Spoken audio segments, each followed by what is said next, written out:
Ici, dans mon studio, je reçois beaucoup de cyclistes qui me consultent en positionnement. Et là, aujourd'hui, je vais vous parler de 10 mesures très importantes du positionnement et vous dire vraiment la grande tendance, c'est-à-dire si la majorité des cyclistes sont trop d'un côté ou de l'autre de l'optimal. Je vais y aller avec l'exemple numéro 1, vous allez comprendre. La majorité des cyclistes ont une hauteur de selle trop haute. Oui, c'est beaucoup plus fréquent que des cyclistes ont des hauteurs de selle trop élevées que des hauteurs de selle trop basses. Ça, je peux probablement blâmer beaucoup de méthodes très simplistes comme l'angle du genou pour déterminer les hauteurs de selle sans regarder d'autres facteurs comme le mouvement du bassin ou la dynamique de mouvement des pieds. Deuxième facteur, le recul de selle pour la majorité des cyclistes est trop avancé. Mais ça, c'est très variable quand même. Mais souvent trop avancé pour beaucoup de gens qui prennent la selle pour l'amener plus vers l'avant dans le but de réduire la portée avec le guidon. Ce qui n'est pas une bonne idée parce que ça projette la masse vers l'avant. Troisièmement, l'angle de selle est plus souvent trop vers le bas. Oui, parce que parfois, à court terme, on peut sembler que ça enlève de la pression sur le périnée. Mais le problème, c'est que c'est une surface très instable qui fait que le bassin glisse vers l'avant. Ça amène beaucoup de masse vers l'avant. Donc, ça peut amener beaucoup d'inconfort au niveau de la selle à plus long terme, beaucoup de douleur au niveau du cou, d'engourdissement au niveau des mains, de douleurs lombaires, etc.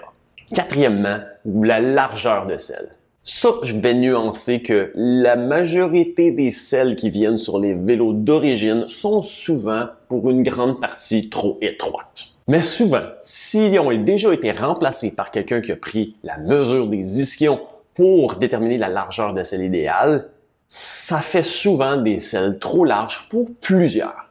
Parce que j'en ai déjà fait une capsule, la largeur des ischions, ça va être une référence au mieux correcte pour quelqu'un qui aura une position très droite, mais une grosse partie des cyclistes vont avoir une antéversion du bassin moyenne à plus élevée, qui fait que l'appui principal n'est pas sur les ischions, mais plutôt sur les rameaux. Et dans ce cas-là, souvent, d'utiliser cette règle-là peut donner des selles trop larges. Numéro 5, des cales sont presque toujours trop vers l'avant.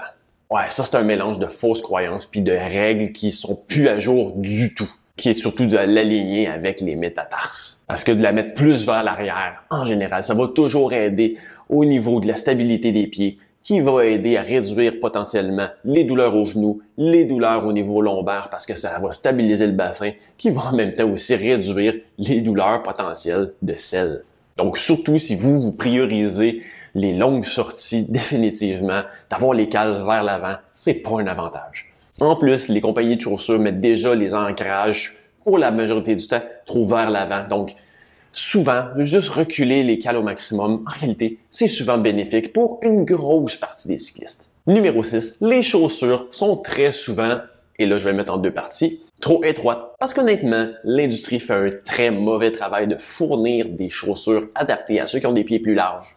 Et souvent, trop grandes, parce que ces mêmes personnes-là qui ont des pieds larges vont prendre des tailles plus grandes pour compenser, ce qui est vraiment pas une bonne idée. J'ai déjà fait une capsule là-dessus. Une des raisons principales, c'est que ça ramène les points d'ancrage des cales encore plus vers l'avant, qui crée d'autres problèmes, comme j'ai déjà mentionné. Numéro 7, beaucoup de cyclistes ont des manivelles trop longues.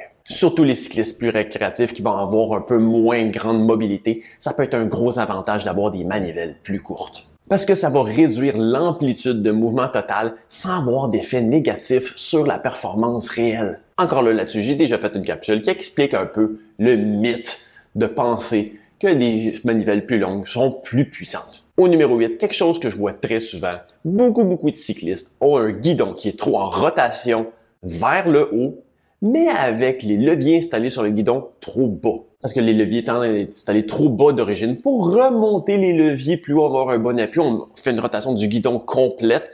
Mais comme c'est l'installation d'origine qui est problématique, le guidon devient trop en rotation vers le haut.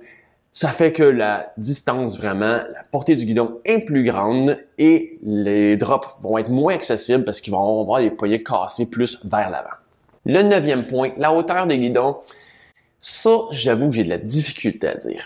Parce que oui, pour plusieurs, de relever le guidon va aider au niveau des douleurs cervicales, mais beaucoup moins souvent qu'on le pense. Donc, ce que je vois beaucoup, c'est des gens arriver avec un guidon super élevé parce qu'il y avait des douleurs au cou, ils se sont fait dire que ça allait les aider. Mais en réalité, le problème, c'est pas d'être trop bas, c'est d'être trop loin. Si on est trop en extension, ça va faire des douleurs cervicales, qu'on soit ici ou là. Ce qu'il faut ultimement, c'est réduire la portée. Et de là, on arrive au 10e point. Oui, la portée avec le guidon est très souvent trop loin. Changer des potences pour des plus courtes, c'est quelque chose que je fais de façon très régulière. Et l'inverse, mettre des potences plus longues, honnêtement, très rarement. Ça règle beaucoup plus souvent de problèmes que de relever le guidon. Et un dernier bonus, très souvent, ceux qui n'ont pas des bonnes grandeurs de cadre ont des cadres trop grands. Et ça, je blâme un manque de connaissances mélangé à vraiment des chartes de grandeur qui sont en fonction de la taille des cyclistes qui est complètement, vraiment très imprécise. Parce qu'un cadre plus grand va être plus haut, oui, mais plus long. Donc souvent, les gens pensent que d'avoir un cadre plus grand va aider à avoir le guidon plus haut. Mais comme je l'expliquais, souvent le problème, c'est d'être trop loin. Et si on va vers un cadre plus grand, ben, on empire le problème.